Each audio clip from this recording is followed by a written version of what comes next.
Já. O artigo 32 da Lei de Diretrizes e Bases propõe como objetivo do ensino fundamental desenvolver a capacidade de aprender do aluno. De acordo com a LDB, os professores de todas as áreas do conhecimento têm o compromisso de promover a aprendizagem da leitura e da escrita. Vamos conhecer agora como uma das escolas municipais de Porto Alegre busca alcançar esse objetivo. Ler e escrever não se aprende só nas aulas de língua portuguesa. De acordo com a nova Lei de Diretrizes e Bases, é compromisso de toda a escola o ensino da leitura e da escrita. Essa é uma meta que nós temos, né, de fazer essa aproximação entre as áreas nesse sentido, né, de que o letramento deles não se dá só via literatura ou via aula de português, né, desmanchar um pouco essa ótica. O município de Porto Alegre intensificou nos últimos 2 anos os trabalhos para que os professores de todas as áreas assumam esse compromisso de formação de leitores e escritores. Ao todo, são 45 mil alunos em 50 escolas de ensino fundamental e dezenas de projetos que incentivam a leitura e a escrita. Não só o professor de língua portuguesa pode trabalhar dentro dessa ótica, né? Ela se encaixa perfeitamente num trabalho também com outras áreas do conhecimento.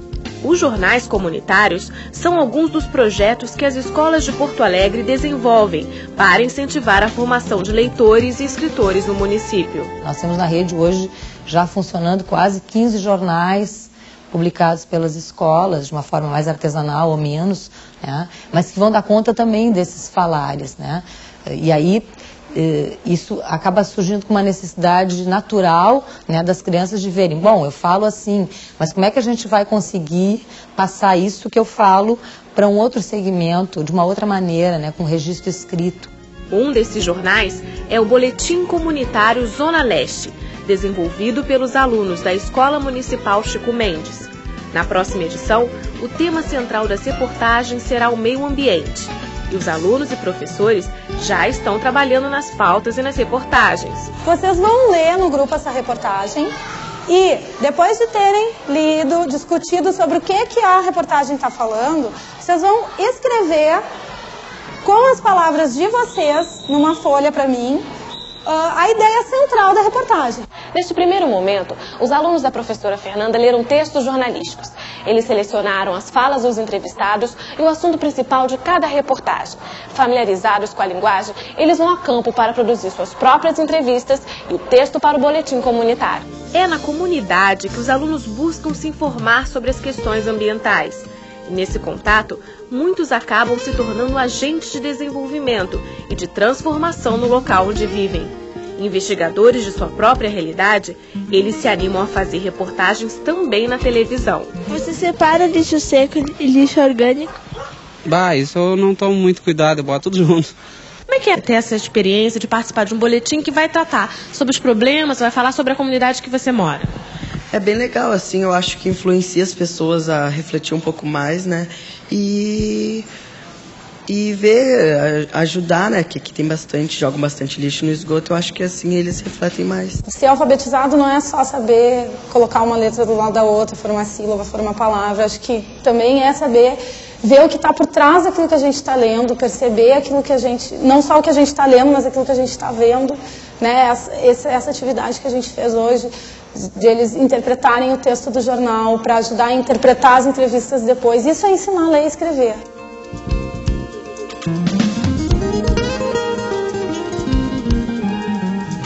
Professor Paulo, o senhor gostaria de comentar a reportagem que a gente acabou de mostrar? Eu fico particularmente feliz, né, de ver uma professora de ciências na direção de um jornal, né, com ou sem o professor de português do lado dela, ajudando, porque a ideia geral do livro que deu origem a esse programa, né, veio justamente de uma birra de professor de português que cansou de levar o dedo dos outros no nariz porque a gente não ensinava os alunos a lerem e a escreverem, então os alunos não podiam responder as questões da prova de ciência, não conseguiam ler livros de história, essa coisa toda. Então o livro foi justamente esse desafio, né? Dizer o que seria ler e escrever numa aula de história, numa aula de ciências e tal. E eu fico bem recompensado assim vendo, né, uma professora de ciências tomando a frente de um jornal, botando os alunos a escrever, inventando assunto, porque escrever é escrever sobre alguma coisa. Né? A gente já Isso tem... é que é a questão. Fala. Obrigada. A gente já tem uma participação agora, professora, é da Rosemary, aqui do Rio de Janeiro. Olá, Rosemary. Boa noite. Eu sou orientadora supervisora do Teleposto Polo de Maricá. O texto de apoio à série apresenta-nos duas conceituações para a escrita privada e a pública, e afirma que é necessário que o professor seja professor e examine os textos para orientar minuciosamente as reescritas que irão qualificá-los. Sabendo que o número de alunos da turma ou o número excessivo de turmas em que o professor atua acaba fazendo com que o trabalho de texto na escola siga quase sempre um padrão de correção, que é assinalar erros de grafia e pontuação, gostaríamos que os especialistas abordassem a diferença entre a escrita privada e a pública, como melhor trabalhar com cada uma delas, de forma que todos os alunos da turma sejam alcançados. Boa noite e obrigada. Obrigada, Rosemary, pela sua participação mais uma vez aqui no Salto. Professor João. Bom, eu começaria dizendo que não existe escrita, embora eu vá discordar aqui do Paulo, não existe escrita privada. A escrita em si é sempre pública. Perdão, posso interrompê-lo já? De cara? Como ele cita, se eu não me engano, no seu texto, fala de um diário, por exemplo. Essa escrita não é privada, não é minha? Não, a escrita em si não. Agora, o que se escreve que é privado? São as instâncias em que eu uso a modalidade escrita da língua que podem ser públicas e privadas, do meu ponto de vista. Então, não diria que é... Por quê? Porque a escrita que eu uso na pública e a escrita que eu uso no que está se chamando aqui de escrita privada é o mesmo sistema. É uma mesma modalidade em que você tem objetivos diferentes. Você não só escreve sobre algo, como você escreve para alguém. Então veja, num diário, uma palavra para mim pode significar toda uma história e toda uma narrativa. Porque eu sou o leitor do meu próprio diário. Enquanto que uma escrita em que eu vou levar para um outro ler, uma só palavra não diz tudo. E nesse sentido é que o instrumental é público e nós fazemos uso dele em instâncias privadas e públicas. Agora, como eu acho que essa é uma questão que a gente vai ter que retornar mesmo, tá? A Rosemary levanta a questão, dizer, como orientar minuciosamente a escrita dos alunos. Tá? Eu vou deixar de lado a questão, digamos assim, teórica do privado e do público, mas pensar a questão do como fazer isso. Aliás, a mesma questão já apareceu antes, né? Com o Johnny, já apareceu com o aluno com dificuldades, etc. Tá. Eu acho que a reportagem que a gente acaba de ver mostra, por exemplo, alguma coisa. Tá. Os meninos ao fazerem um jornal do bairro, tá, e estando como investigadores de sua própria realidade, têm o que dizer para aquele que não a conhece. Tá. E nem todos num jornal fazem a mesma coisa. Ora, se um aluno pode ser um bom investigador, ser um bom repórter, descobrir coisas para ir para o jornal, e não ser o redator da matéria. O revisor cabe a outro. Okay? Então é preciso eu saber também investigar a minha própria realidade de dentro da sala de aula. Eu vou provocar o senhor, mas daqui a pouquinho, porque eu vou lhe perguntar aí como é que fica o papel dessa revisão para quem é o repórter. Sim. Qual é o papel dessa... Vamos chamar de correção aqui, tá certo? Mas eu vou voltar com essa questão já já. E agora a gente tem a Mônica. Bem, a pergunta vem do SESC. Marcos Bagno, em seu livro Preconceito Linguístico, fala da paranoia ortográfica, ou seja, faz duras críticas ao professor que mais procura erros do que acertos nos textos de seus alunos. Como conscientizar os pais e os diretores de escolas de que a importância do texto está na essência, no conteúdo e não naquilo que é facilmente observável, no caso, regras de gramática? Professora Maria da Graça, eu queria falar um pouquinho também, botar um pouquinho mais de pimenta nessa pergunta, porque a gente brincava no intervalo e eu dizia que para algumas pessoas chega a travar, né, se você passa ao longo da sua história escolar tendo alguém apenas assinalando aquilo que você faz de errado e não aquilo que você construiu de positivo. Que impacto isso pode ter realmente nessa formação do aluno de leitura e de escrita também, além da pergunta aí que a gente acabou de ouvir? Sim. Então aí a gente tem duas coisas se confrontando.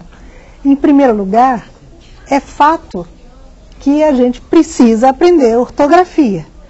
A escrita, e essa escrita que circula, em instâncias públicas, ela é uma escrita ortográfica. Você não vê revista, jornal, outdoor com erro de ortografia. Então, e a gente vive numa sociedade que é ideológica, a sociedade condena o erro de ortografia.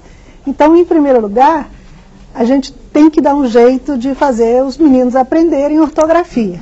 Né? Tem N maneiras de fazer isso, algumas até bem interessantes. Por exemplo, desculpa interromper mais uma vez, mas por exemplo, acho que o professor se pergunta isso. Sim, por exemplo, me parece que a ortografia não é um balai de gatos, assim, não é um liberou geral. A ortografia tem algumas regras que podem ser descobertas pelos alunos, porque aquilo que a gente descobre, a gente não esquece mais.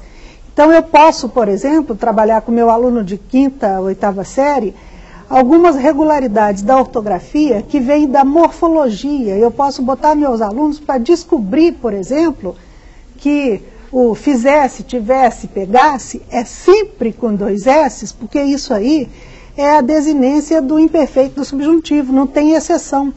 E esse é um erro que os alunos fazem muito, eles confundem, querem escrever pegasse, escrevem pega-se, ou escrevem com C. Esse é um erro que, se a gente criar oportunidades para eles perceberem, descobrirem as regularidades da ortografia, eles mesmos vão descobrir esse sistema e aí, quer dizer, em vez de a regra ser decorada simplesmente, ela pode ser descoberta e isso pode, eu acredito que funciona melhor.